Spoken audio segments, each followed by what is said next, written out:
During one of his golf trips, I'd installed a small, undetectable camera in his study. The footage revealed Mark, pacing, on the phone, frantically discussing massive gambling debts, funds transferred from what he called his secret family account, which I knew was an auxiliary vineyard account Eleanor didn't monitor closely. He was bleeding the vineyard dry just like his mother, but for different, more pathetic reasons. Eleanor and Mark, oblivious, continued their charade, celebrating their victory over me by planning a grandiose Deacon Legacy Gala, designed to announce Mark as the sole, undisputed heir and secure a massive bank loan to revitalize the vineyard, a loan that I knew would simply line Eleanor's pockets and pay off Mark's bookies.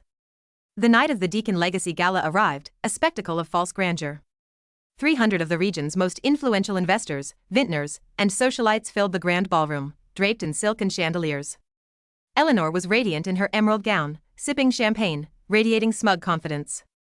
Mark fidgeted with his cufflinks, looking pale but ready to accept his supposed inheritance.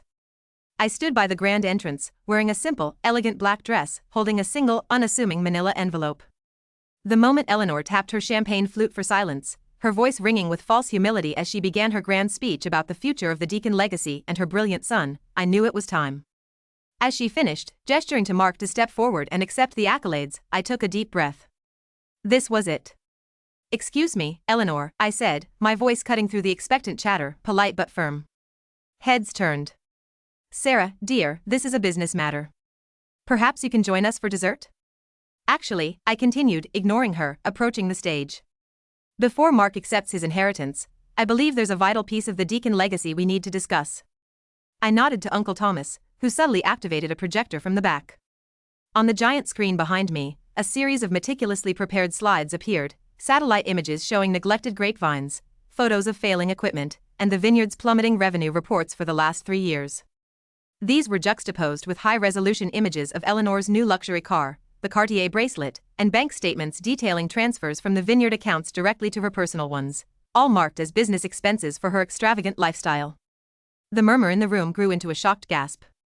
Then I projected a scan of the original Deacon family charter, a document almost 100 years old. I highlighted a specific clause, the competency clause. It stated that if the direct lineage failed to manage the vineyard competently, resulting in 3 consecutive years of significant losses, a qualified, knowledgeable family member, by blood or marriage, could formally challenge their ownership.